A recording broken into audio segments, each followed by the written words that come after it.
A'udzubillahiminasyaitonirrajim. Bismillahirrahmanirrahim. Assalamualaikum warahmatullahi wabarakatuh. Waalaikumsalam warahmatullahi wabarakatuh. Alhamdulillah, alhamdulillahilladzi arsala rasulahu bil huda wa dinil haqq liyudhhirahu ala dini kulli wa kafa billahi shahida. Asyhadu an la ilaha illallah wa asyhadu anna Muhammadan abduhu wa rasuluhu la nabiyya ba'dah. Alhamdulillah, syukurillah wa nikmatillah. Puji syukur kehadirat Allah Subhanahu wa taala atas limpahan karunia dan rahmat kepada kita sampai pagi hari ini. Puji syukur, puji dan puji hanya milik Allah yang kita hadir hari ini membuktikan ketaatan kita kepadanya. Dialah Allah yang telah menciptakan langit dan bumi serta isinya, baik itu matahari, bulan, bintang, gunung, hewan, dan seluruh makhluk hidup yang lainnya, di mana Allah menciptakan itu semua tanpa bantuan siapapun dan tanpa bantuan apapun, sehingga sudah selayaknya untuk kita tidak menduakan Allah dengan apapun dan dengan siapapun. Serta salam terlimpah ruah kepada junjungan kita, uswatun hasanah, manusia terbaik sepanjang masa, baginda Nabi Muhammad SAW, yang mana kita senantiasa berharap, berdoa agar Allah mengizinkan kita untuk bertemu dengan beliau di yaumil akhir nanti, yang mengakui kita sebagai umatnya dan bersama-sama kita memasuki jannahnya. Amin. Juga kepada para keluarga beliau, para sahabat dan para pengikutnya yang setia istiqomah untuk mengikuti sunnahnya ila yaumil akhir. Yang kami hormati guru kami, guru kita semua, Mukarram Ustaz Beralam, jazakallahu khair atas waktunya untuk menemani kita menghadiri kajian kita yang rutin mendapatkan hari Sabtu. Dan kepada rekan-rekan semua, ucapkan juga jazakumullah khair ya kepada ketua Intibadah juga, sahabatnya, Mas DJ, para pengurus yang dirahmati Allah. Sekali lagi saya ucapkan terima kasih ya atas kehadirannya, di mana waktu yang Allah berikan mungkin kurang lebih 1,5 jam ke depan ini kita akan hibahkan ya, kita akan wakafkan untuk menuntut ilmu, thalabul ilmu ya. Dan insyaallah yang membuat kita kuat dalam menghadapi hidup itu adalah ketika kita menyadari bahwa kita dilahirkan bukan untuk menyelesaikan masalah ya, tapi masalah itu akan senantiasa ada sampai kita dipanggil Allah. Jadi ketika kita mencoba menyelesaikan masalah adalah dengan kita mendekatkan diri kita kepada Allah. Jadi Allah lah yang akan menyelesaikan masalah kita. Nah, untuk menyelesaikan masalah kita butuh ilmu ya. Tentu ilmu ini yang hakikatnya adalah yang dimiliki atau yang bersumber dari Allah Subhanahu wa taala. Dan untuk itu insyaallah kajian singkat ini senantiasa semata-mata hanya untuk mengharapkan ridha Allah dan membekali diri kita ya, untuk mengarungi kehidupan kita yang semakin hari mungkin terasa semakin berat, semakin sulit. Tantangan, cobaan, godaan dan sebagainya ini akan kita pertaruhkan di yaumil akhir nanti, bahwa Allah akan menghisab kita terhadap apa yang sudah kita lakukan. Untuk itu, marilah kita mulai kajian taklim RT 3 yang secara offline ini dengan sama-sama membaca basmalah. Bismillahirrahmanirrahim. Pada para kiai haji Ustaz Beralam, waktu dan tempat kami persilahkan. Assalamualaikum warahmatullahi wabarakatuh. Waalaikumsalam warahmatullahi wabarakatuh. Alhamdulillah wassalatu wassalamu ala Rasulillah wa ala alihi wa ashabihi wa mawala ma ba'du. Para pengurus MT 1453 MC kita yang setia menemani kita, Pak Tuti, ketua umum dia itu. Terus Sohibul Bait, Pak Oscar ya? Iya, hadir Pak Oscar ya? Ada? Alhamdulillah. Pak Oscar. Dan juga semuanya, saudara-saudara semuanya kita bersyukur kepada Allah Subhanahu wa Ta'ala. Allah memberikan nikmat kepada kita umur, kesehatan, iman dan Islam. Dan saat ini kita sudah masuk babak tahun baru. Masih tahun baru ini apa? Sudah? Tahun baru masih Masih tahun baru kan? Masih. Nah, takutnya saya besok apa itu? baru udah Masih tahun baru, dan ini merupakan suatu nikmat dari Allah Subhanahu wa Ta'ala yang sebenarnya harus kita ambil kesempatan yang terbaik ini untuk melakukan yang terbaik. Sebab kita di dunia ini terbatas, nggak lama lagi juga kita akan meninggalkan dunia ini. Tergantung kita mau membawa prestasi yang bagus atau prestasi yang buruk, mau jadi pasukan Nabi Musa atau jadi pasukan Fir'aun. Ini kopi sudah ada menggodainya. Ini gawat ini kalau sudah begini. Ini kayaknya sudah mau selesai, Pak. yang putih aja dulu.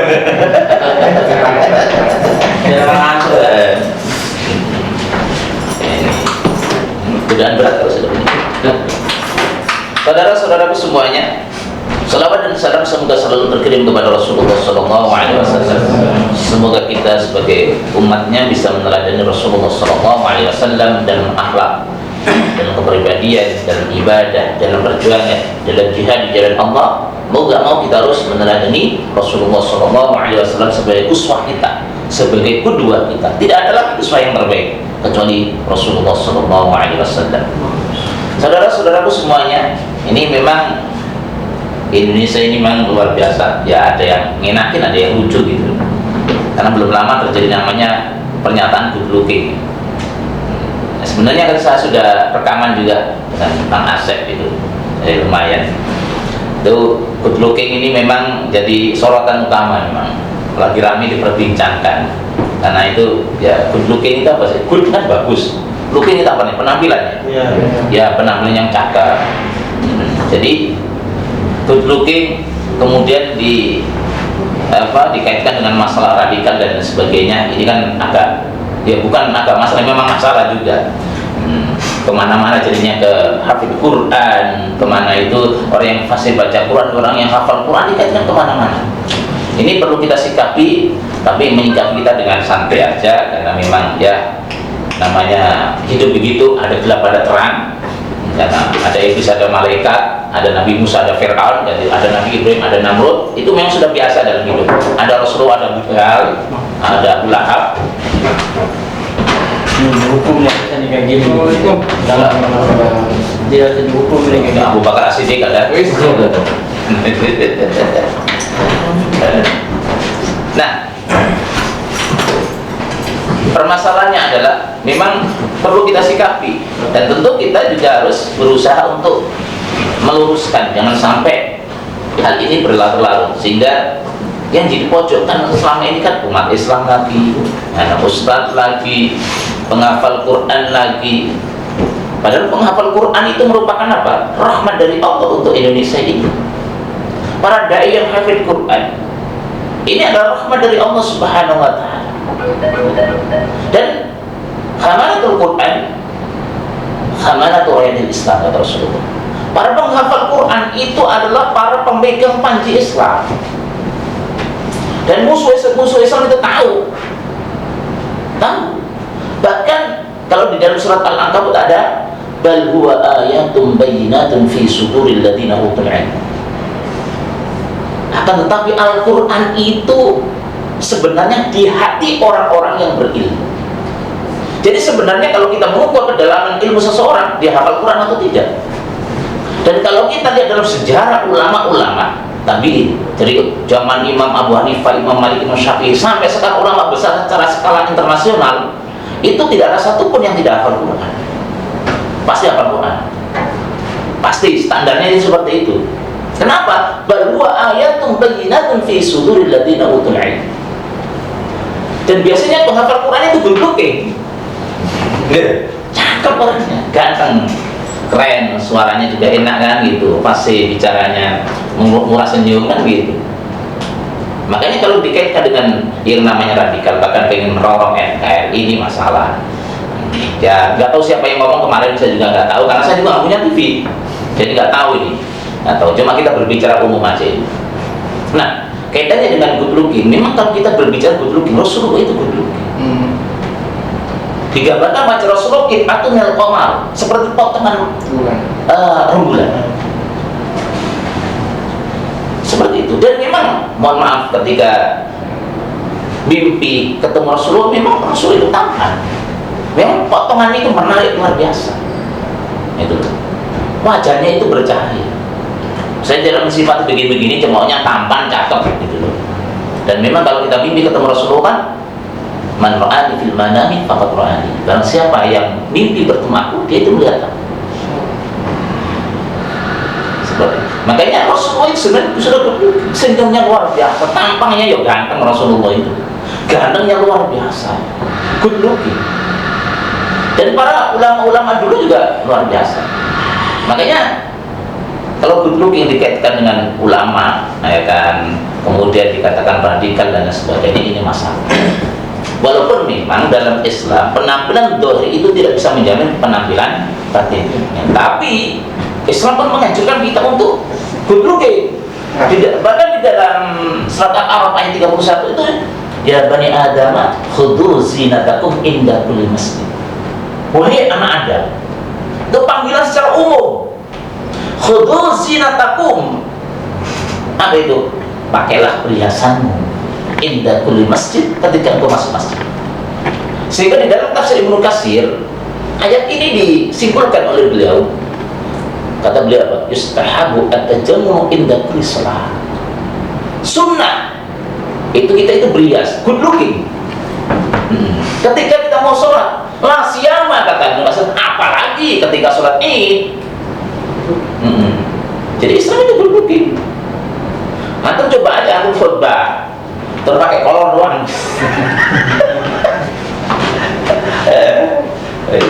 Itu gak mungkin orang ya. Good looking itu keharusan. Itu nas Quran, khudhu zinatakum inda kulli masjid. Itu good looking, Pak. Apa kalau bukan good looking namanya? Penampilan yang menarik, ya kan? Itu diperintahkan oleh Al-Qur'an. Dalam surah hadis, innallaha jamilun yuhibbul jamal. Allah itu indah, Allah cinta kepada keindahan. Good looking. Mau dibantah di mana? Itu hadis sahih. Jadi good looking itu suatu keharusan bagi kita sebagai umat Islam. Pak saya ini zuhud, ini saya mau compang-camping aja dah, ya kan? Mana baju nggak dicuci sebulan, ya. Nah, ini bukan good looking namanya itu. Saudara-saudaraku semuanya yang saya cintai. Jadi dalam Islam masalah good looking itu sudah dari dulu. Di zaman Rasulullah sudah dibahas dan sudah dicontohkan oleh Rasulullah Sallallahu Alaihi Wasallam. Dan Rasulullah memang luar biasa. Rasul bahkan sederhana tapi tampannya luar biasa. Ya ta'laku itu bercahaya wajahnya. Itu bercahaya. Makanya ya Allah, kita itu kadang-kadang umat Islam ini mahjubun bil muslimin, dihijab, dihancurkan oleh kaum muslimin itu sendiri. Gitu. Jadi al-Islamu mahjubun bil muslimin, kata Syekh Muhammad Abdul. Orang Islam itu dihijab oleh orang Islam itu sendiri. Keindahan ajaran Islam, kehebatan Islam itu dihancurkan oleh umat Islam itu sendiri. Bukan oleh musuh ya? Bukan oleh musuh. Kalau musuh kita itu jelas. Sedangkan kadang-kadang umat Islam sendiri itu yang menghancurkan. Keindahan Islam itu dihancurkan, dikoyak-koyak oleh umat Islam itu sendiri. Gitu. Makanya harus kita kembalikan itu semuanya. Keindahan Islam harus kita kembalikan. Melalui apa? Melalui mengamalkan Islam dalam kehidupan sehari-hari. Baik, kita baca sedikit tentang riwayat Rasulullah SAW. Dan saya ini membawa kitab Min A'lam Salaf. Ini tentang orang salaf. Bagaimana tampang-tampang mereka. Nah, ini supaya kita, ini datanya ada, nggak Ustaz? Ada. Ini kita bicara tentang Imam Syafi'i, bagaimana tampangnya nanti itu. Ini supaya kita tahu bahwa ulama-ulama dulu juga begitu. Bahkan kalau antum tahu Imam Ibnu Lais sejaman dengan Imam Abu Hanifah, sejaman dengan Imam Malik. Itu menurut riwayat beliau itu pakaian hari ini tidak dipakai besok. Pakaian hari ini tidak dipakai besok. Beliau dari Mesir, alimnya luar biasa. Bahkan pandangan Imam Syafi'i terpengaruh oleh beliau. Ketemu Imam Malik debat luar biasa. Lalu beliau Imam Malik malah dikirimi beberapa ribu dinar. Beliau itu kaya raya tapi tidak pernah bayar zakat. Kenapa? Dapat kekayaan sedekah itu. Tiap hari itu masih para ulama makan, para ustadz dikasih makan, penghafal Quran dikasih makan. Satu kue diselipin 1 dinar. Jadi kalau antum ngambil 1 dinar udah kelihatan tuh, hampir 4 juta. Tiap hari. Dukun lagi. Imam Les terkenal dengan kealimannya, dengan kekayaannya, dengan penampilannya yang luar biasa. Itu pernah diprotes Imam Malik. Santai beliau, diprotes tapi malah masih uang dinar. Dinar loh, bukan dirham. Itu tiap hari saudara. Beliau terkenal dengan kekayaannya, dengan kealimannya, tapi tidak pernah membayar zakat. Kan habis untuk saudara. Dan penampilannya juga luar biasa.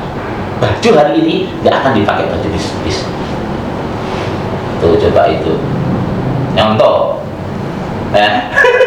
Jangan kontrakan lah. Ya Allah, makanya kita itu harus fair.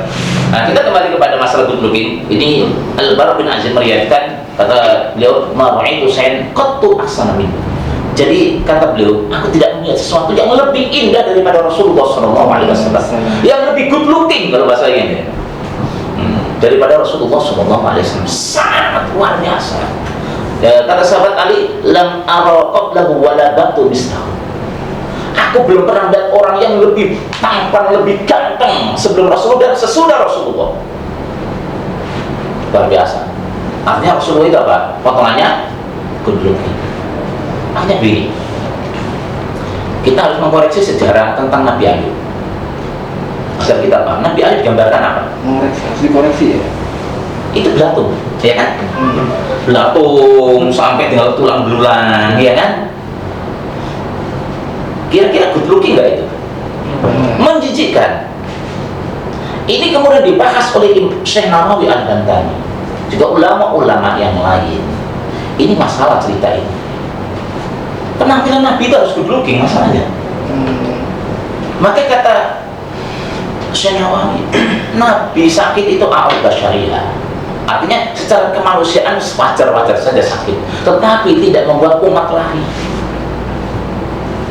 Jadi jangan sampai umat itu jijik. Kira-kira ketika ada belatung di sini-sini, di mana-mana ada belatung, kita jijik nggak? Pasti jijik. Itu nggak sesuai dengan kriteria seorang Nabi.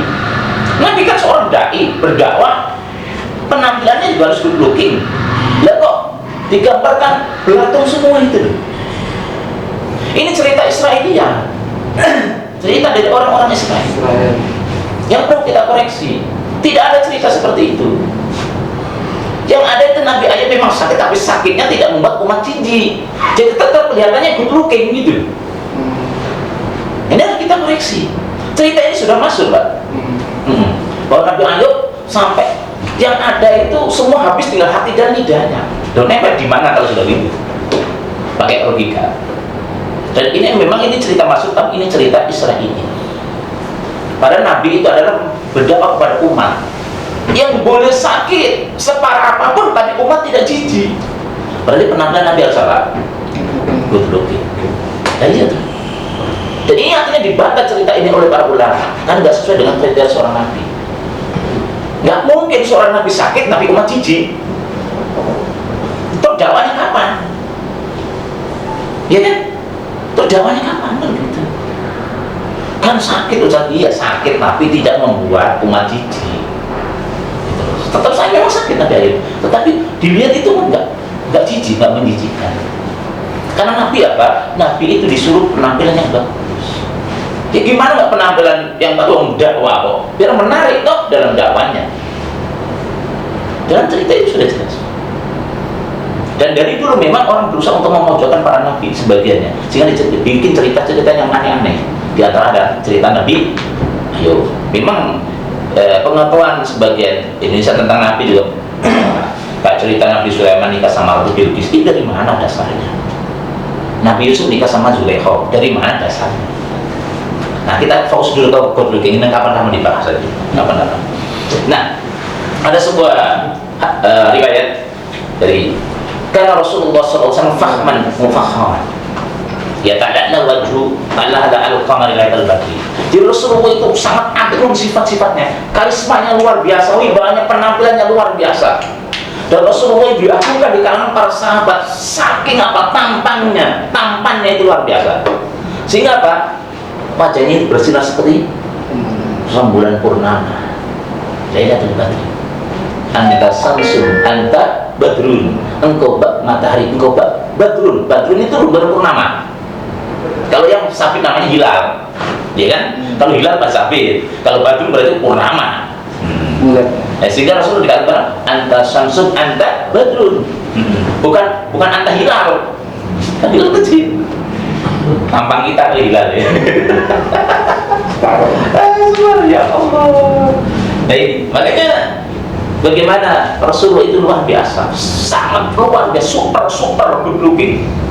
Penampilannya begitu menawan, tampaknya kan seluruh badannya keren, kekar badan Rasulullah itu. Kalau saya ini kan agak gendutan, Rasulullah enggak, perutnya kecil, dadanya bidang lebar, kakinya kekar, fisiknya kuat, fisiknya luar biasa, memukau, luar biasa. Kalau kita ini, ya kalau saya ini ya sebenarnya good looking juga, tapi ya jauh dengan Rasulullah. Kalau saya ngomong nggak good looking berarti nggak syukur kan namanya itu. Santai aja. Nah, makanya kita sebagai umat Islam harus kembali bagaimana Rasulullah SAW ternyata penampilannya luar biasa. Dan dalam Islam itu kita disuruh penampilan yang bagus. Di antara kita kan kalau mau sholat apa pakai wangi-wangian, bersiwak. Ya sampai kata Rasulullah, laula an asfa ala ummati la amartu bisilaki inda kulli wudu'in. Dalam riwayat inda kulli sholatin. Andaikan aku tidak takut memberatkan umatmu, maka aku akan suruh siwak secara wajib ketika mau wudu atau ketika mau sholat. Berarti disuruh ngapain? Betul, masa umat Islam di sini misalnya ininya apa itu mulainya nggak pernah digosok gigi, lah itu diperintahkan untuk siwak gitu. Jadi itu belum yang lain.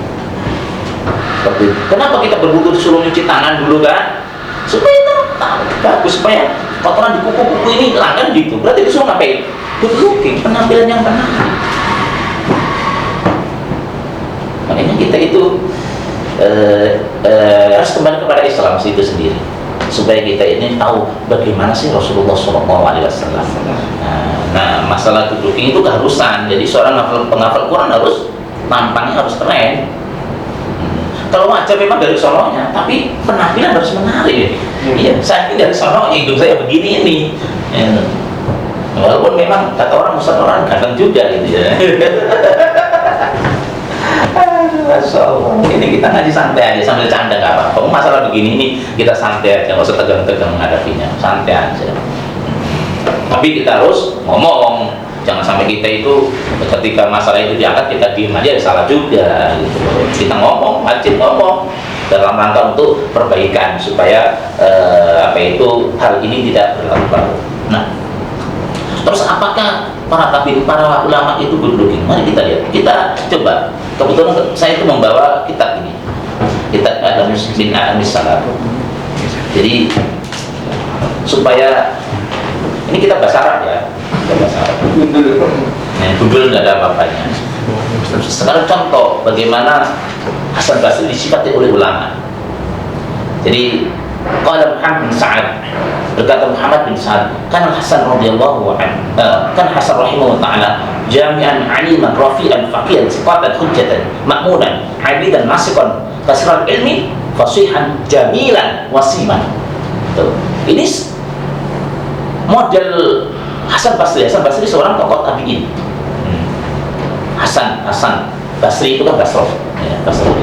Jadi Hasan Basri itu jami'an, pengumpul ilmu yang luar biasa, aliman, seorang yang alim, rafi'an, derajatnya tinggi, faqih, sangat faqih, siqah, terpercaya, hujjatan menjadi hujjah, ucapannya itu menjadi hujjah, ma'munan, terpercaya, abidan, rajin ibadahnya luar biasa, nasikon, kasrat ilmi, ilmunya banyak, fasihan, kalau bicara fasih, kalau fasih itu menarik enggak? Good looking, jamilan, ganteng, wasiman, sangat elok tampaknya, menarik. Hasan Basri kan good looking, radikal enggak? Jadi ini kita bicara sejarah. Dan ini ulama panutan kita, Hasan Basri. Siapa yang nggak kenal dengan Hasan Basri? Seorang tabi'in. Berarti penampilan Hasan Basri kita dari gambarannya tadi, kira-kira good looking apa enggak? Good looking, sangat menarik, sangat menarik sekali. sangat menarik.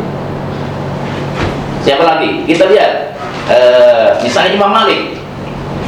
Imam Malik itu luar biasa. Imam Malik ya, beliau itu tidak ngaji, tidak membaca kitab, tidak membaca hadis Rasulullah SAW, kecuali beliau itu mandi dulu. Mandi pakai gamis yang rapi, kemudian pakai wangian. Kalau melihat pakai bukhur, tahu nggak bukhur? Jadi yang dibakar itu kayu baru. Jadi ruangannya wangi, baru membaca hadis Rasulullah SAW. Kira-kira Imam Malik ini apa? Kedudukan sangat berwibawa, harum, luar biasa. Penampilannya sangat luar biasa. Imam Malik. Jadi kalau masalah Imam Malik diragukan keelokannya, wah ini terlalu. Imam Malik sangat luar biasa. Jadi penampilannya luar biasa. Apakah Imam Malik bisa dikatakan ini radikal, memberontak negara? Enggak loh. Sangat memukau. Jadi ulama dulu itu jangan dikira ulama dulu compang camping gitu ya. Jangan. Ini sangat tidak punya adab kita. Karena Imam Malik itu luar biasa. Bagaimana beliau itu sangat menjaga penampilan, sangat menjaga penampilan. Nah, jadi ada sebuah riwayat Imam Malik itu memang tampangnya memang luar biasa. Jadi di sini ada riwayat karena Malik bin Anas tawilan azimul hama asma abyatul raqsi walihha sayyidul bayati ila sukra. Jadi Imam Malik memang tampangnya begitu sangat memukau. Dia tinggi, cakep. Ini Imam Malik.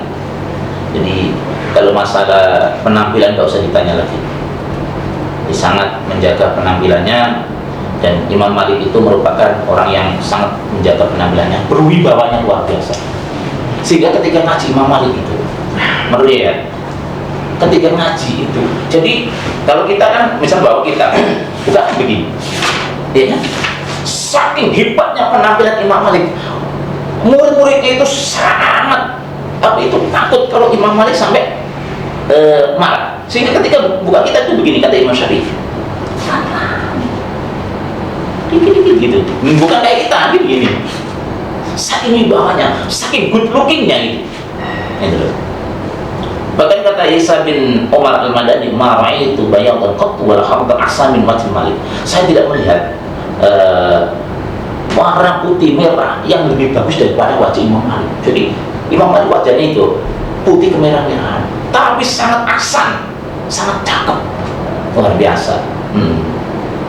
Jadi luar biasa. Dan pakainya gitu, wala asyadda bayad sauban min Malik. Jadi tidak ada saya tidak melihat baju yang lebih putih daripada baju Imam Malik. Sama apanya? Putih, berarti penampilan cakep enggak itu? Cakep. Cakep. Itu Imam Malik. Good looking. Coba lagi Imam Syafi'i misalnya, kita lihat bagaimana sih penampilan Imam Syafi'i. Nah, Waqal Al-Muzani, berkata Imam Muzani. Imam Muzani murid Imam Syafi'i, pengarang Mukhtasar Al-Muzani. Jadi fikih Imam Syafi'i ditulis dalam Mukhtasar Al-Muzani. Jadi kalau kita ingin memperdalam al-um, kalau kita nggak kuat karena al-um lebih panjang, lebih luas, maka kita cukup dengan kitab Mukhtasar Al-Muzani. Ini kayaknya sudah cukup untuk kita. Dan saya punya kitabnya 2 jilid. Kata Imam Muzani bagaimana? Ma'ra'aitu ahsana wajhin minas Syafi'i. Saya tidak melihat wajah yang lebih indah daripada wajah Imam Syafi'i. Good looking ya Imam Syafi'i? Good looking. Seperti itu. Jadi Imam Syafi'i penampilan sangat menarik. Masa ulama bohong? Dan kita harus good looking sebenarnya. Kalau kendaraan kita juga cakep gitu loh. Kadang ustaz, kadang-kadang pakai motor biasa. Ya memang adanya begitu ya. Saya sendiri loh. ini Imam Malik, ya Imam Syafi'i luar biasa. Wajahnya sangat tampan sekali. Ma'ra'aitu ahsana wajhan minas Syafi'i. Jadi saya tidak melihat orang yang lebih tampan, orang yang lebih ganteng daripada Imam Syafi'i. Imam Syafi'i namanya sengaja Muhammad bin Idris. Beliau termasuk zuriat Rasulullah SAW. Ini Imam Syafi'i luar biasa, ternyata ganteng. Namanya ganteng, Budrukin, menarik, fasih berbicaranya. Kalau baca Qurannya juga luar biasa indahnya. Hafid Quran nggak usah ditanya Imam Syafi'i, nggak usah ditanya. Dan imam-imam pasti hafal Quran, karena itu menjadi dasar pasti. Dan penampilannya ternyata apa? Good looking. Good looking. Bukan good looking itu. Kalau GOT lain. Jadi Masya Allah. Jadi luar biasa imam-imam kita ternyata. Kita buka lagi. Saya nggak baca semua, kalau baca semuanya nggak selesai-selesai ini. Kita lihat misalnya Ibnu Taimiyah, bagaimana tampang Ibnu Taimiyah, apakah penampilannya kayak apa? Ternyata sama, Ibnu Taimiyah juga luar biasa. Sangat bagus tubuhnya, dan memang beliau termasuk orang yang sangat ganteng sekali. Disifati oleh sebagian ulama, beliau termasuk orang-orang yang sangat tampan sekali, berwibawa, suaranya lantang tapi santun. Termasuk Ibnu Hajar Al-Asqalani. Ibnu Hajar Al-Asqalani juga luar biasa, di mana beliau juga terkenal dengan kegantengannya. Sangat menawan sekali. Raqatul qasir aqrab. Jadi beliau tidak tinggi, tidak terlalu pendek. Seperti Munawwar Surah. Jadi rupanya itu menawan. Sampai dikatakan Munawwar Surah. Tampangnya itu bercahaya, gimana? Berkilau. Kira-kira cakep apa enggak itu? Cakep. Malih Sakli, bodinya juga sangat menarik. Nggak kayak kita, nggak kayak saya agak gendutan. Maaf yang gendut jangan tersinggung. Jadi saya sendiri. Jadi Shabihal wajhi, sampai digambarkan Ibnu Hajar Al-Asqalani itu Shabihal wajhi. Wajahnya itu sampai kayak cahaya subuh cerah. Cahaya pagi, kayak cahaya pagi gimana sih? Cerah, indah dipandang, nggak panas. Berarti apa? Teduh. Kira-kira cakep nggak wajah begitu? Cakep. Good looking? Pasti. Insyaallah. Jadi ternyata ulama-ulama kita adalah penampilannya itu luar biasa. Dan hampir semua ulama itu pasti penampilan cakep. Karena ada katanya digambarkan cupang camping kayak orang gila, mengacang kali sejarah itu kan gitu. Jadi ulama-ulama kita luar biasa. Kenapa? Karena ulama-ulama kita itu membawa Al-Quran dan As-Sunnah Rasulullah SAW. Itu loh. Memang bersahaja tapi tetap menjaga penampilannya. Dan ternyata rata-rata ulama-ulama kita itu kadang-kadang apa ya? Bewok-bewok. Ya begitu ya. Ya keren, pokoknya keren lah gitu loh. Makanya saya kan berjenggot. Lihat tuh. Saya Tajuddin An-Nabhani misalnya, ganteng nggak? Keren ya. Kan lihat ulama-ulama, tampaknya juga penampilannya cakep. Sampai Ustaz nggak? Nggak usah ditanya. Nggak usah ditanya, udah lah. Cuma nggak berani nambah. Tolong di-cut aja itu. Jadi yang masalah itu. Masya Allah. Kan keluar ya. Kok salah? Namanya kantong-kantong mubazir. Ganteng-ganteng mubazir. Masya Allah. Segala Ini ucapan pedes banget ini. Apa kalau buat poligami lagi?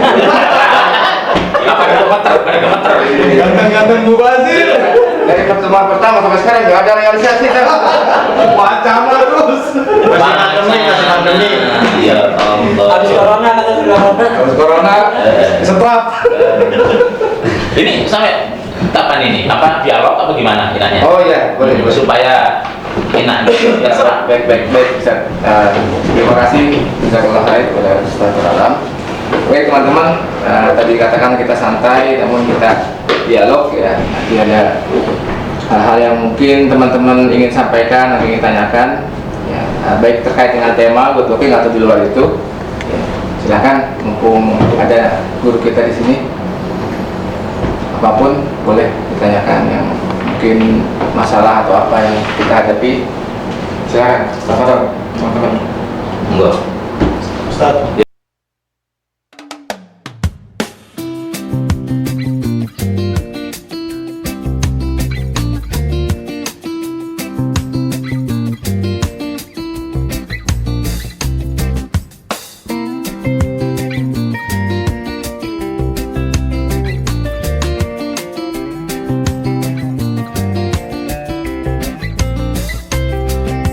Si pembicara yang menyatakan good looking itu radikal, itu kita tahu lah sejarahnya.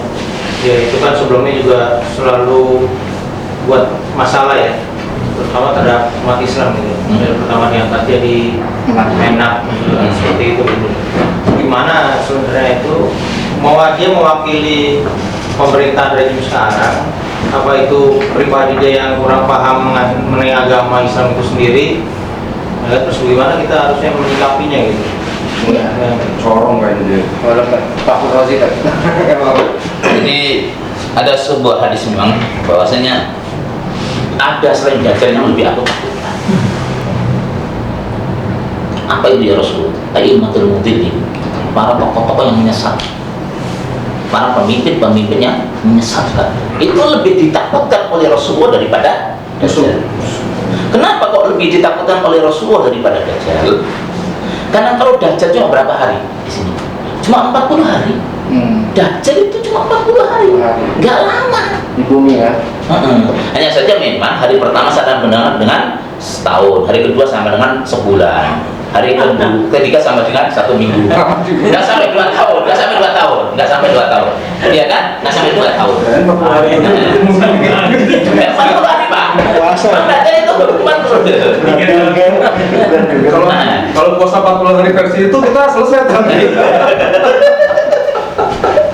Jadi kalau Dajjal, yang kedua, Dajjal itu ketika kita hafal awal surat Al-Kahfi 1 sampai 10 kelar, Lafalnya. nggak terpengaruh. Ya iya toh, nggak terpengaruh oleh Dajjal. Seperti itu. Iya, nggak ada pengaruh. Tapi pemimpin yang menyesatkan, yang berfatwa tanpa ilmu, ini pengaruhnya ini Luar biasa. puluhan tahun, bahkan sampai bertahun-tahun gitu loh. Makanya yang ditakutkan oleh Rasulullah itu Pernyataan. bukan Dajjal, ternyata para pemimpin a'immatul mudillin. Itu loh, pemimpin yang menyesatkan, pemimpin yang memutarbalikkan Al-Quran dan Sunnah, yang mengacak-ngacak Al-Quran dan Sunnah. Ini yang dikhawatirkan. Apalagi pemimpin yang punya power kekuasaan misalnya, ini yang sangat dikhawatirkan karena pengaruhnya luar biasa. Pengaruhnya luar biasa. Makanya kan fitnah Dajjal itu berat, tapi yang enteng ya enteng. Kita hafal ayat surat Al-Kahfi 1 sampai 10 udah kelar kok. Kita nggak terkena fitnah, kita nggak pusing gitu. Dan pengaruhnya juga nggak lama. Dajjal itu nggak lama, nggak sampai 2 tahun, 40 hari. Tapi kalau pemimpin yang menyesatkan ini, itu kan bertahun-tahun. Yang lebih gila lagi, dia itu mengaku sebagai umat Islam, ya kan? Yang lebih parah lagi, mengaku sebagai tokoh agama, pentolannya ibaratnya kan, pentolannya agama Islam, tapi berfatwa bertentangan dengan Al-Quran dan Sunnah. Bahkan fatwanya selalu memojokkan umat Islam, fatwanya selalu menyalahkan ajaran Islam. Kan begitu. Ini masalah. Ini yang dikatakan oleh Rasulullah SAW. Terus sikap kita bagaimana? Tentunya kita harus berjihad. Ya, berjihad di sini kalau untuk Indonesia ya dengan lisan kita, dengan ilmu kita. Kita harus ngomong, jangan sampai kita diam. As-sukut ala munkar setan akhras. Diam menghadapi kemungkaran itu setan bisu. Tapi ngomong tentang kemungkaran, ngomong mendukung kemungkaran itu setan yang ngomong. Jadi sama aja, sama setan-setan juga kan. Nah kita jangan sampai menjadi setan bisu. Gitu. Kita harus meluruskan itu, meluruskan. Dan kita berharap ada kebaikan. Dan kita sebagai umat Islam, kalau agama kita, ulama-ulama kita dilecehkan, boleh jangan diam, bereaksi. Walaupun mungkin kita sebatas tulisan, ya kan, sebatas di YouTube. Kayak saya kan di YouTube doang, kalau ada yang rekam kan, seperti itu tetap itu bagian daripada perjuangan. Kalau semua orang bersuara, itu kan cakep. Tapi kalau orang diam, dianggap umat Islam nggak punya kekuatan apa-apa. Nggak peduli. Nah ini nggak peduli. Makanya kita harus bangkit. Makanya kita kesempatan bagi kita untuk mengenalkan ajaran Islam, mengenalkan ulama-ulama kita. Bahwa ulama kita itu dulu good looking loh. Ulama kita itu bukan hafal Quran. Mana ulama yang tidak hafal Quran? Cari tahu. Saya Nabani hafal Quran. dalam usia dini. Lihat tokoh-tokoh kita, semuanya hafal Quran. Kok hafid sekarang dikaitkan dengan radikal? Radikal. Nah ini masalah ini. Dan kita sebagai umat Islam malah tersinggung dong. Sakit hati. Sakit hati, masa kita diam aja ridho, saya pun dia akhirat gitu. Ya sampai nawatok nada gitu. Ya jangan begitu. Jangan begitu. Andaikan di Indonesia itu nggak ada penghafal Quran, nggak ada ulama, habis Indonesia. Di Indonesia begitu. Karena jaminannya dari Rasulullah, wa ghasyiyatuhum rahmat Allah turun kepada bangsa ketika mereka banyak membaca Quran, banyak menghafal Quran. Ini jaminan. Nggak mungkin, nggak pasti benar. Wa hafadhumul malaikat rahmat menaungi negara ini. Andaikan bangsa kita ini, andaikan negara ini nggak ada penghafal Quran, nggak ada orang baca Quran, nggak ada orang yang berhijrah kayak antum semuanya ini, kelar Indonesia. Gitu, kalah. Nanti semuanya kayak binatang jadinya. Kata Hasan Basri, laulal ulama lakana nasu kulhum kalbah. Andaikan tidak ada ulama, manusia semuanya kayak binatang. Ada ulama aja ada yang kayak binatang, apalagi gak ada ulama. Dulu, makanya sebenarnya kalau kita berbicara tentang para penghafal Quran, justru pemerintah kita itu harus berterima kasih, harus bersyukur kepada Allah. Dan orang penghafal Quran itu rata-rata taat. Standarnya 99% itu akhlaknya cakep, ucapannya juga cakep. Dan nggak mungkin penghafal Quran terus tiba-tiba memberontak angkat senjata, itu enggak.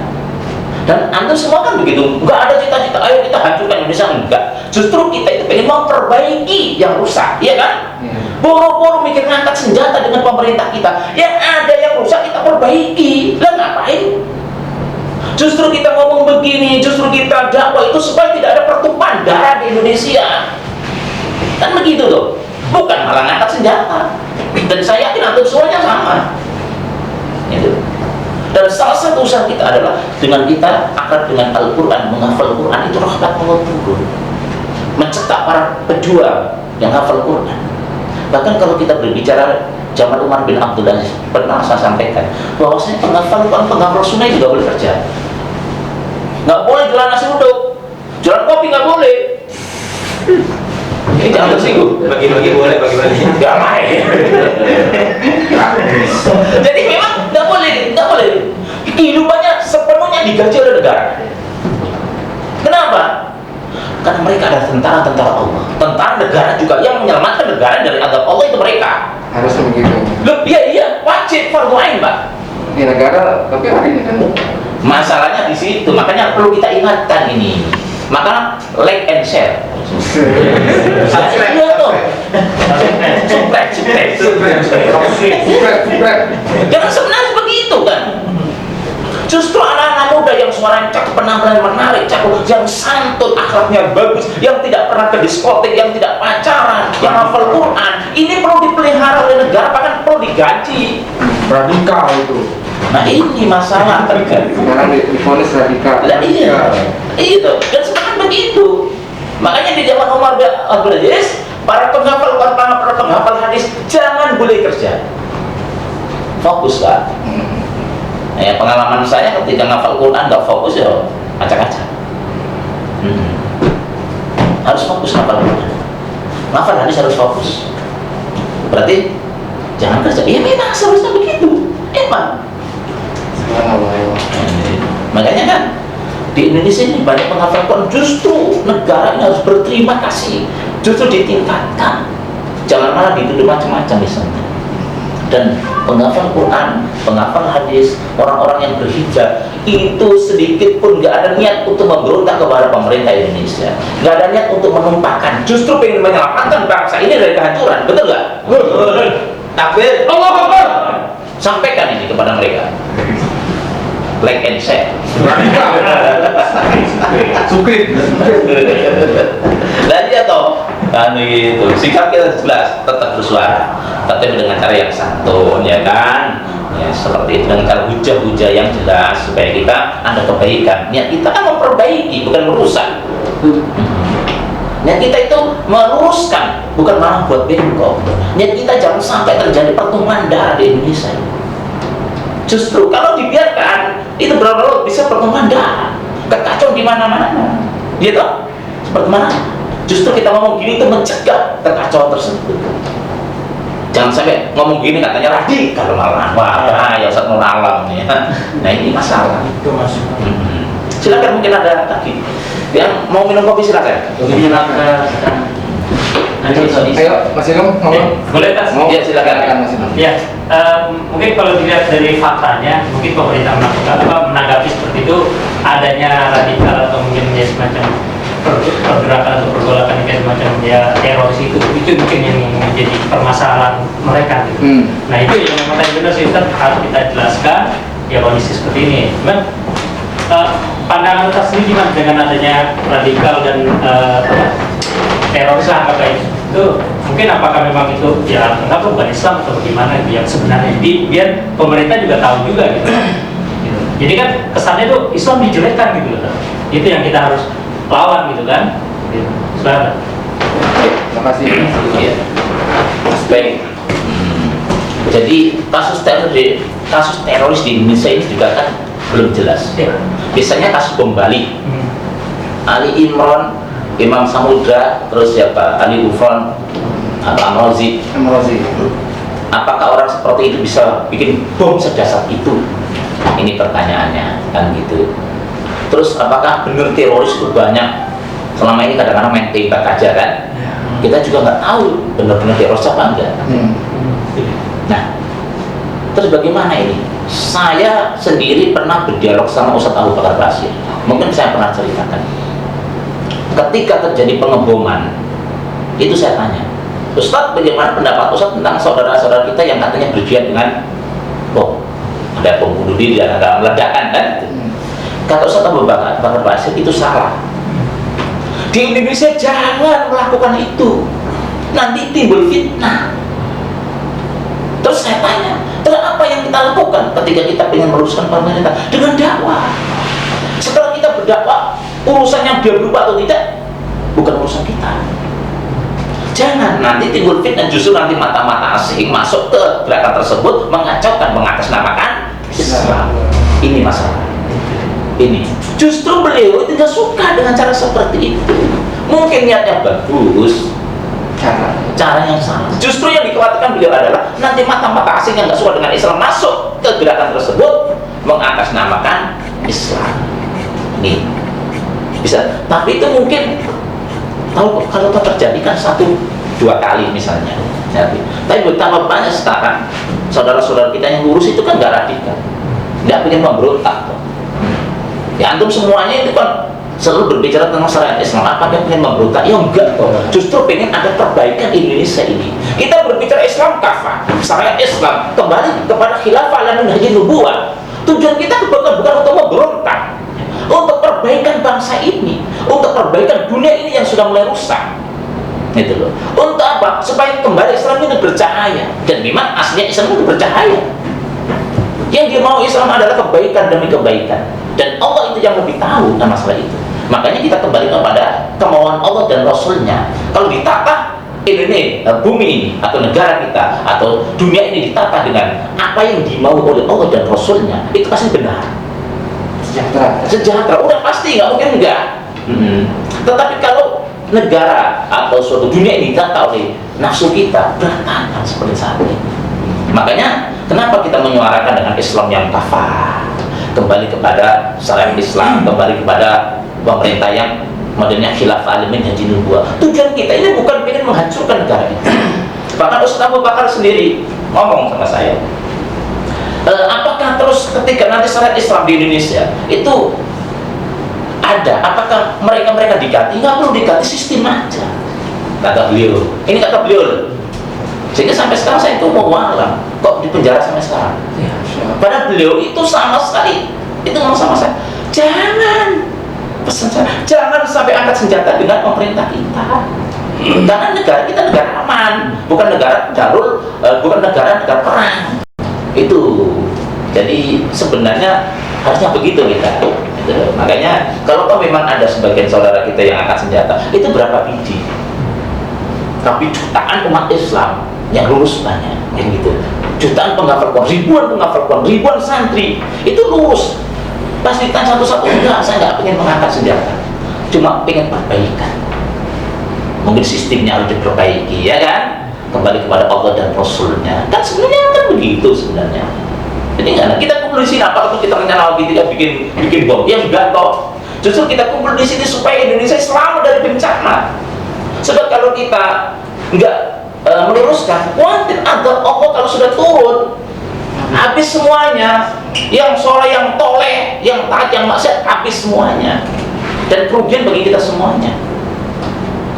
Kalau kita biarkan seorang pemimpin yang ngomong seenaknya aja, terus kita diam aja, doa kita dijamin nggak akan dijabah, iya kan?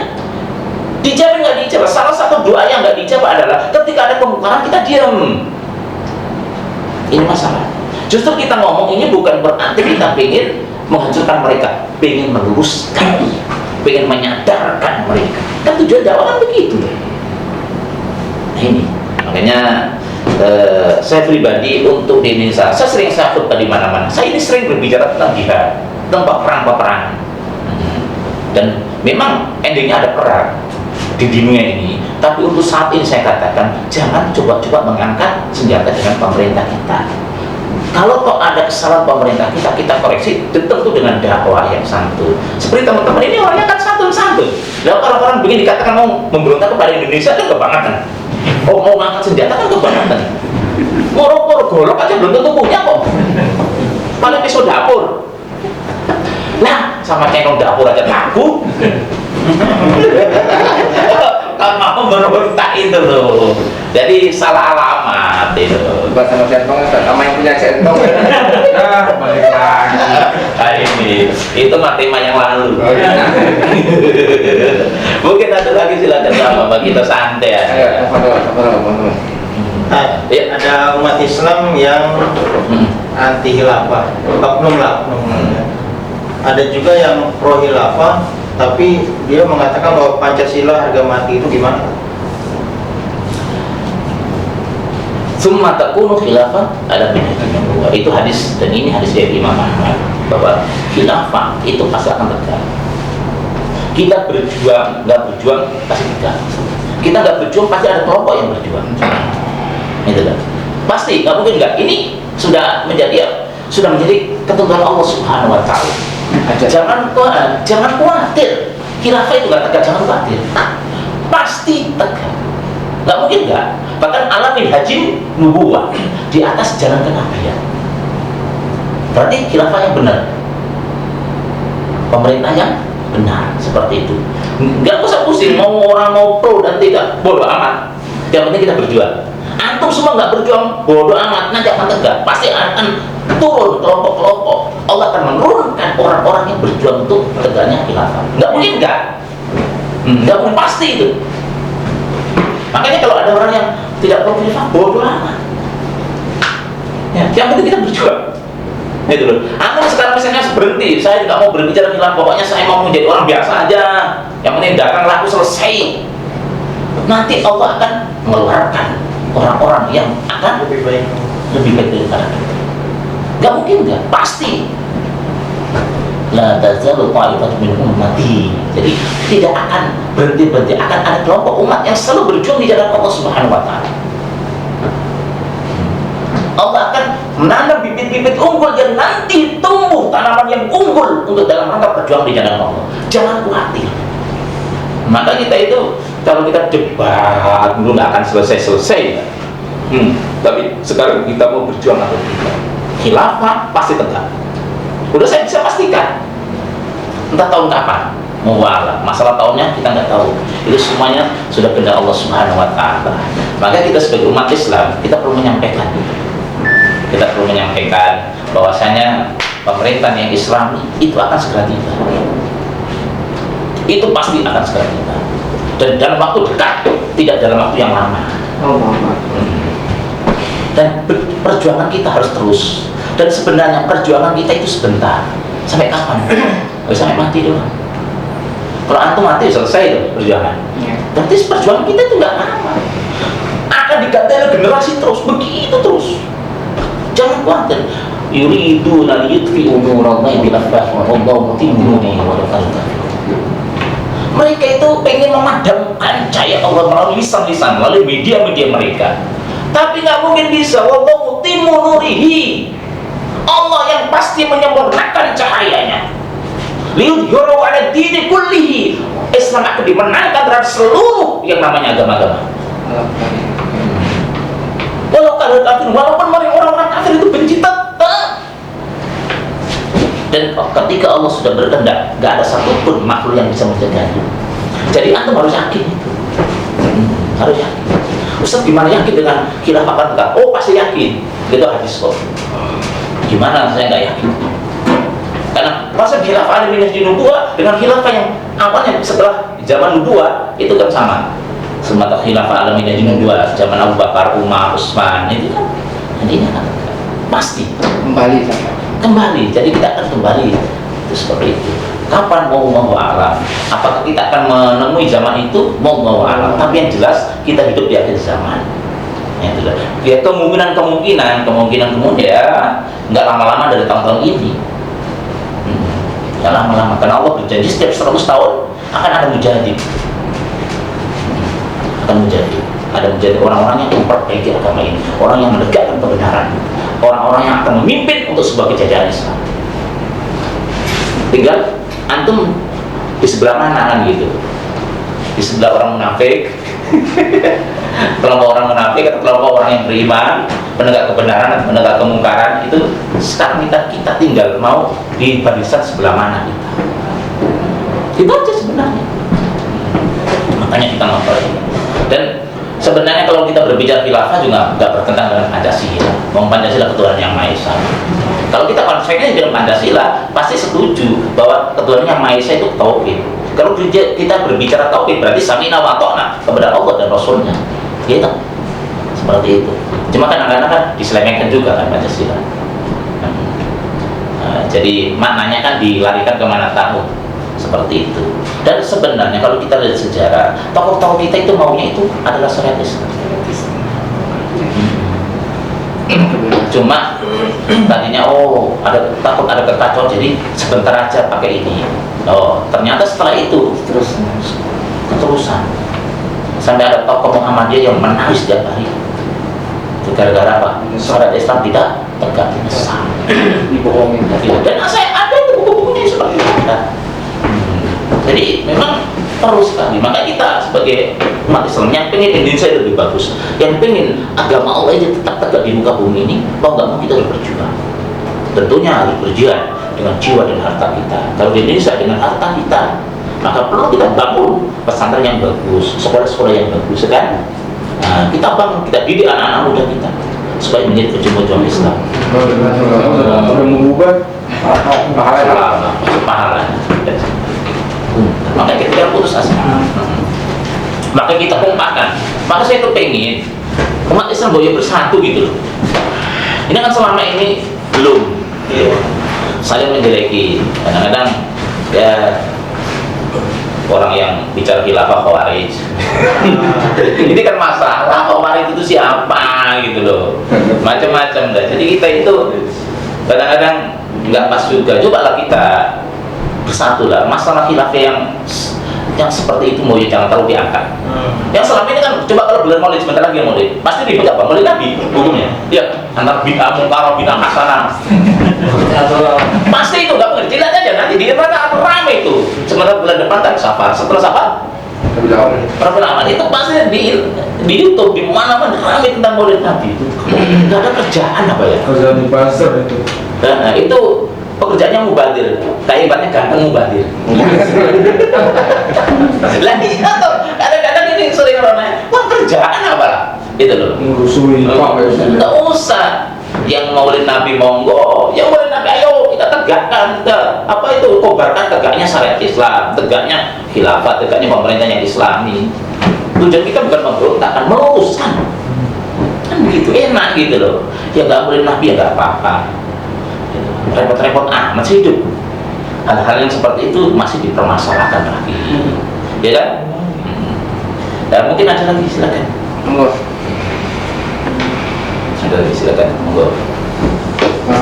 Jadi ada tentang Ini Pak, saya mau tanya, saya dengar-dengar ada sertifikasi Nah, Ustaz itu bagaimana menyikapi? Jadi kita seakan-akan dibatasi pergerakannya. Terima kasih Pak. Ya. ya, makasih Pak, gitu tuh. Ya, itu juga saya sudah ada videonya. Like and share sudah ada. Oke. Sudah ada. Good looking sudah ada, sertifikat sudah ada. Itu sudah ada. Tinggal aja Pak. Sertifikatnya udah ada belum? Belum dapet. Belum dapat. Apanya? Sertifikatnya Ustaz belum dapat dari pemerintah. Nanti lo Pasang izin nih. Berarti belum halal dong. Kayak nikah juga belum sah. Ampun, ampun. Jadi gini, sedikit di video saya juga kita bahas. Kita ada 14 menit di situ. Ada.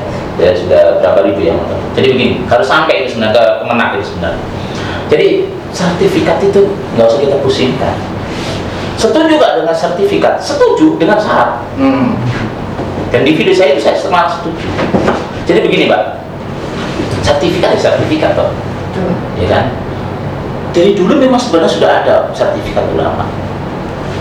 Jadi gini dulu, berbicara dai itu ada dai umum, ada dai khusus.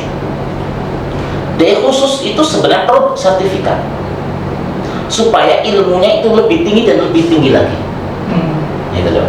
Tapi yang menguji juga harus lebih tinggi ilmunya. Gini, ulama-ulama dulu kan sudah punya gelar. Misalnya dalam masalah hadis itu ada pangkatnya Amirul Mukminin, hafal 1 juta hadis.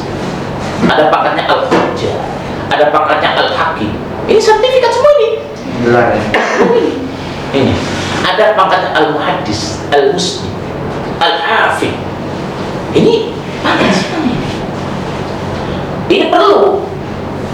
Maka kita juga perlu punya keahlian dalam bidang ulama, dalam bidang tafsir untuk mengetahui betul-betul tafsir diuji. Oh benar-benar tafsir dikasih sertifikat. Gak apa, setuju saya begitu. Untuk mengetahui penghafal Quran diuji. Kayak saya diuji dulu, saya dapat sertifikat Pak penghafal Quran. Hafiz. Ya, saya dapat, saya ada. Sertifikat nggak apa. Ini hadis diuji, berapa ribu hadis dia, kemudian dapat sertifikat. Ini. Nah, kalau itu yang dimau oleh pemerintah, oke, setuju. Untuk meningkatkan keilmuan ulama-ulama kita, supaya apa? Ada ulama ahli tafsir sendiri menjadi rujukan, ya kan? Ada ulama ahli hadis sendiri, ada fikih, usul fikih, ilmu tajwid, macam-macam ilmu ahli tasawuf. Itu perlu adanya sertifikat, diuji ulama.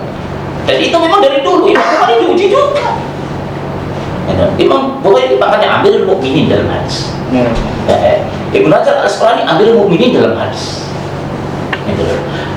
Nah, kalau memang seperti itu, is oke, saya sangat setuju. Tetapi kan dai kan nggak semuanya ilmunya seperti itu. Ada dai umum maksud saya. Nah, dai umum kayak dai kayak saya gitu ya. Yang dai yang ke kampung-kampung, ke pedalaman-pedalaman gitu. Kalau semua disertifikat, dikasih baru bersertifikat, ini repot Pak. Ini lama-lama justru menentang langkah dakwah tersebut. Nah ini masalahnya. Karena yang masuk ke pedalaman kan biasanya ilmunya nggak begitu tinggi-tinggi amat, tapi semangat dakwahnya luar biasa. Nah kalau mereka ke pedalaman ditanya sertifikat atau tidak, Pulang lagi. kapan dakwahnya di kampung-kampung? Dan kita harus tahu bahwa kita itu bangsa yang besar, tapi dai kita kurang. Di Jakarta memang banyak, di Jakarta, iya kan? Di Jakarta pusat ustadz banyak, iya kan? Luar biasa, gampang mencari ustadz. Tapi di daerah pedalaman, karena saya pengalaman saya pribadi pernah masuk ke pedalaman Sumatera, jalan kaki Pak, masuk hutan. Kalau saya jalan di jurang itu sudah lalu nggak ketemu sama antum. Masuk, itu ada monyet asli. Lah, monyet banyak banget ini. Jangan masuk, jalan terus. Itu harus pakai motor trail, nggak bisa motor Mio, Vario, kelar udah. Kalau pakai motor yang pakai rantai Pak. Masuk gitu, kalau nggak ikut cepat susah. Masuk. Setelah masuk ke perkampungan, itu perkampungannya kayak hutan. Tapi ada orangnya. Bambu, tahu nggak bambu? Di tumbuh 2 tingginya itu sinyal TV nggak masuk. Kepala kampungnya ngomong gitu, Ustaz jangan kemana-mana, Ustaz di sini aja. Masalah kayu, kebutuhan Ustaz kami cukupi. Tugas Ustaz adalah mengajar kami Iqra. Masya Allah. Di sini susah mencari guru Iqra. Kami nggak butuh ulama besar. Yang ini dibutuhkan dai-dai. Orang yang bisa ngajar kami Iqra. Ini masih banyak di daerah-daerah tersebut. Nah, kalau orang-orang seperti itu harus bersertifikat, malah mengangkat jalan dakwah tersebut. Itu loh. Tapi kalau tujuan sertifikat adalah meningkatkan keilmuan nggak jadi masalah. Karena memang ternyata banyak dai yang memang maaf ini dari segi ilmunya biasa-biasa aja, tapi keikhlasannya luar biasa sehingga masuk ke pedalaman. Tahu nggak ke Mentawai, Pak? Mentawai itu jalan kaki bisa 40 km, Pak. Motor nggak bisa masuk. Di situ nggak ada listrik. Penduduknya mau orang beberapa tahun yang lalu itu memang nggak punya tempat kamar mandi. Jadi mandinya nunggu hujan. Masya Allah. Isinya nggak ada. Tapi ada saudara-saudara ke situ yang berdakwah dengan penuh keikhlasan. Sinyal HP nggak ada. Nah kalau ditanya Ustaz sertifikat enggak punya sertifikat, kalau nggak ada balik. Dan memang banyak daerah pedalaman daerah Papua dan sebagainya masih kita banyak dai-dai yang memang maaf ini kalau secara ilmu biasa-biasa aja, tapi keikhlasannya luar biasa. Nah ini tidak perlu sertifikat, Pak. Itu loh. Kalau semua begitu repot nanti, semua kembali lagi cari sertifikat. Akhirnya apa? Dakwah terhenti. Bahkan khawatir sertifikat pakai dihalang-halangi kan? Jadi repotin ini masalah ini. Nah, Orang tertentu aja mungkin. iya. Nah kalau orang tertentu, pengen jadi apa ahli tafsir, ya harus diuji dulu dong. Dan memang seperti itu nggak jadi masalah. Bagus, saya setuju. Supaya keilmuan, keahlian ilmu di Indonesia luar biasa. Kan di Indonesia ini memang keahliannya masih setengah-tengah. Saya tidak meremehkan ulama Indonesia. Kita kan masih banyak berburu ke Mesir artinya kan, ke Timur Tengah, ke Sudan dan sebagainya kan. Di Indonesia itu perlu muncul ulama-ulama ahli tafsir yang mumpuni. Dan nggak apa-apa sertifikat. Oh, beliau adalah ulama yang sudah benar-benar ulama tafsir, memang ada sertifikatnya dan hasil ujiannya seperti itu lulus. Setuju nggak jadi masalah, gitu loh. Dan itu bukan mengekang jalan dakwah, tetapi justru meningkatkan keilmuan seorang dai. Tetapi kalau secara umum semuanya harus. Nanti setiap undangan ditanya sertifikat apa enggak? Setelah ijazah saya sekolah saya punya sertifikat ijazah sekolah. Kacau jadinya. Khotbah Jumat nggak bisa. Nggak khotbah Jumat nggak bisa kan? Akhirnya nggak jadi khotbah Jumat jadi duhur ya. Ya nggak ada ustadznya bersertifikat. Ini lama-lama repot. Jadi sertifikat harus diluruskan. Teruskan seperti itu. Kalau itu seperti yang saya inginkan tadi, itu dilakukan untuk meningkatkan keilmuan seorang dai, sangat setuju. Tetapi yang uji benar-benar kalau hafal Quran ya harus hafal Quran. Nah, tafsir kan begitu, harus lebih tinggi gitu loh. Nah, kalau memang nggak bisa ya ngundang ulama yang lebih tinggi di dunia ini. Siapa ilmunya? Jangan baca Quran repotan. Mau sertifikat seorang dai. Ini repot ini. Khutbah Jumat nggak tahu rukunnya misalnya ya. Mau sertifikat ahli fikih kan repot jadinya gimana ini? Ini Itu kemenang. mau alam siapa itu saya juga nggak tahu. Nah begitu Pak. Baik, teman-teman, ada lagi silakan yang ingin bertanya. Silakan monggo, nggak apa-apa. Mungkin terakhir dari saya kan. Iya, sampai nanti. Jadi Jadi coba mengumpulkan semua kebijakan-kebijakan yang bersumber dari orang tersebut ya, nggak kita sebut ya, dari institusi tersebut ya. Kita terlihat bahwa memang intinya sama gitu, terjadi kekhawatiran terhadap Islam ya, karena mereka membuat generasi yang akan hafiz, generasi yang akan good looking gitu kan, ini sudah diberi wanti-wanti gitu, ketakutan, kekhawatiran bahwa kamu masuk nanti akan menjadi radikal gitu kan. Nah, kemudian juga tadi sertifikasi ulama ya, ini seolah itu upaya membendung ya tadi ya, untuk kebangkitan Islam gitu ya. Nah ini mereka terlihat khawatir sebenarnya gitu ya, terlihat takut lah kan begitu. Nah Sedangkan di satu sisi kita mungkin di sini ya yang punya generasi penerus anak-anak kita gitu kan, ini kan sedang menyiapkan itu kan justru ya, generasi good looking itu tadi kan. Tapi justru khawatir kan mungkin terhadap beberapa kalangan yang mungkin termakan gitu justru ya dengan pengaruh good looking itu, sehingga merubah orientasi anaknya tadi kan, yang ingin tadinya jadi hafiz, tadinya ingin masuk masjid kan gitu ya. Jadi Islam itu dianalogikan dengan radikalisme tadi. Nah ini sebenarnya mereka takut terhadap siapa gitu kan, kita sendiri masih begini-gini aja gitu, belum ada kekuatan yang begitu menakutkan gitu saja. Begitu ya. Jadi kita ini kalau asyadu bahkan fi suduri sangat menakutkan di hati musuh-musuh kita. Gitu. Jangan dikira musuh kita itu nggak takut. Jangan dikira orang kafir itu nggak takut sama kita, itu jangan dikira. Jangan dikira orang-orang kafir itu nggak khawatir akan kebangkitan Islam itu, jangan dikira, sangat khawatir. Jangan dikira iblis itu nggak takut kalau dia nggak punya teman, khawatir itu. Jadi kita itu sebenarnya orang-orang kafir, musuh-musuh kita asyadu rahbatan fi suduri, sangat takut kepada kita. Okay. Makanya saya tidak berbicara siapa-siapa, kita berbicara umum saja.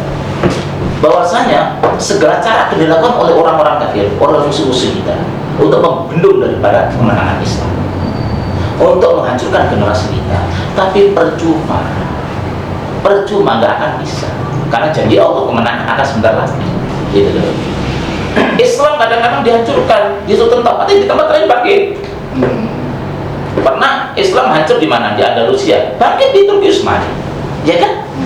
Begitu terus. Jadi nggak mungkin Islam ini terus hancur di dunia ini. Kehancuran Islam berarti kehancuran dunia. Dan musuh-musuh kita tahu, Yahudi Nasrani tahu bahwa kejayaan akan dimiliki oleh umat Islam.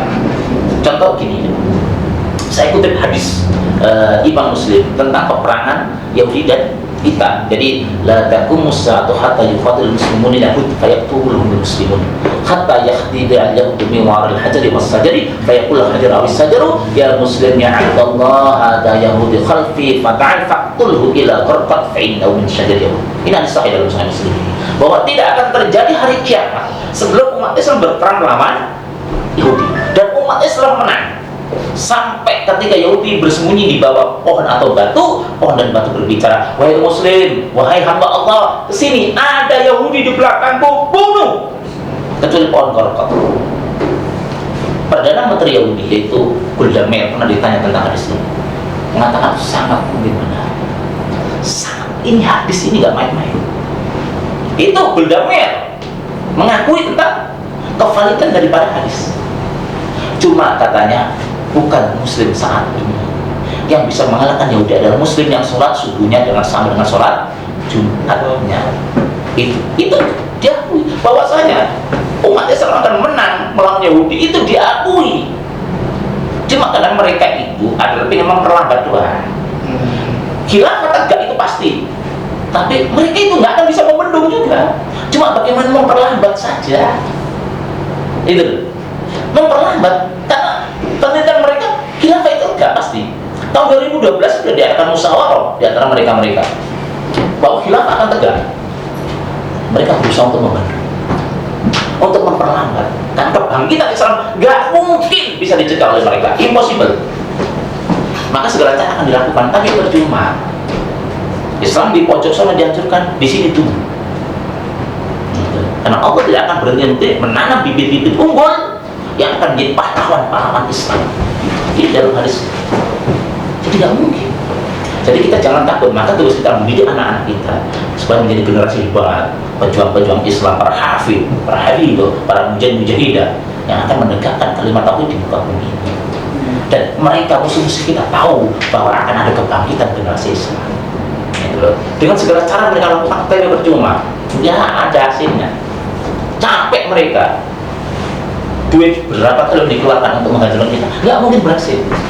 Kan kita dibela oleh Allah Subhanahu wa Ta'ala. Wa yutimmu nurihi walau karihal kafirun.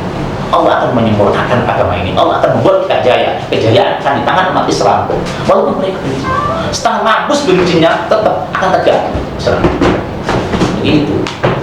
Ya begitu, tugas kita adalah menyiapkan generasi, dan kita juga harus berjuang. Itu makanya harus banyak generasi, Pak. Israel sakit takutnya membudayakan pohon golkot itu kan? Betul, nah ini makanya kan wajib ditanam pohon golkot itu. Sakit takutnya kenapa? Orang-orang Zionis tahu Hadis itu. bahwasanya hadis itu tahu. Pohon itu yang melindungi mereka. Bahkan ketika Zionis perang sama Mesir tahun 75 misalkan, itu mereka ngomong yang mengalahkan kami itu bukan kalian, tapi nanti generasi yang sholat subuhnya sama dengan sholat Jumat. Artinya dia mereka tahu yang menyelamatkan mereka adalah golkot, karena mereka paham dengan hadis Rasulullah. Mereka paham golkot di mana-mana, dan satu-satunya yang bisa menyelamatkan mereka adalah pohon golkot. Itu loh. Kata Rasulullah, "Fa'innahu min syajaril Yahud." Karena itu pohon pembela Yahudi dia. Tahu itu. Dikira kenapa? Alladzina atainahul kitaba ya'rifunahu kama ya'rifuna abna'ahum. Orang-orang ahli kitab, termasuk Yahudi dan Nasrani, itu mengenal Nabi sebagaimana mengenal anaknya. Muhammad gak akan pernah bohong. Kenapa orang-orang fokus Timur Tengah? Sungai Efrat akan menyebabkan gunung emas, dan mereka sudah pasang kuda-kuda untuk mengambil emas tersebut. Ya kan? Sekarang sudah dimulai kan? Benturan di mana sekarang? Timur Tengah toh? Itu di atas langkah untuk mengambil gunung emas. Tapi Rasulullah melarang, jangan dekati. Karena ada perang besar itu, merebutkan gunung emas di Sungai Efrat. Dan itu dalam hadis sahih. Dan mereka tahu. Karena mereka apa? Bahwa Muhammad gak pernah bohong. Orang kafir-kafir per-per itu. Muhammad juga gak pernah bohong, pasti benar. Itu. Cuma kadang gengsi ya gitu. Ini semua umat Islam sendiri yang nggak percaya. Nah ini kadang-kadang asalkan umat Islam yang kurang yakin. Masa yo khilafah tegak sih? Ustaz ini enggak, udahlah, kita udahlah. Sampai nawatona, udahlah. Pokoknya kita patuh aja, udahlah. Nanti kan tegak sendiri. Ya tegak, tapi bukan kita yang menegakkan dari itu loh. Nantinya kalau kita begitu aja kan? Nggak ada perang ya. Nggak ada perang, kita harus berperang. Begitu. Baik, Ustaz. Teman-teman, kalau nggak ada lagi kita cukupkan ya untuk kajian kita pada hari ini. Sekali lagi atas nama Majelis Taklim 453 mengucapkan jazakallahu khair kepada Ustaz Alam yang bersedia untuk hadir di sini dan menemani kajian kita. Dan insya Allah apa yang disampaikan beliau kembali menjadi bekal kita untuk kita bawa pulang ya, untuk membawa kalau kita mendidik anak dan istri kita. Dan insya Allah juga sebagai informasi ini kajian yang terakhir ya Mas DJ. Ya masih ini ya, masih tentatif. Masih tentatif ya.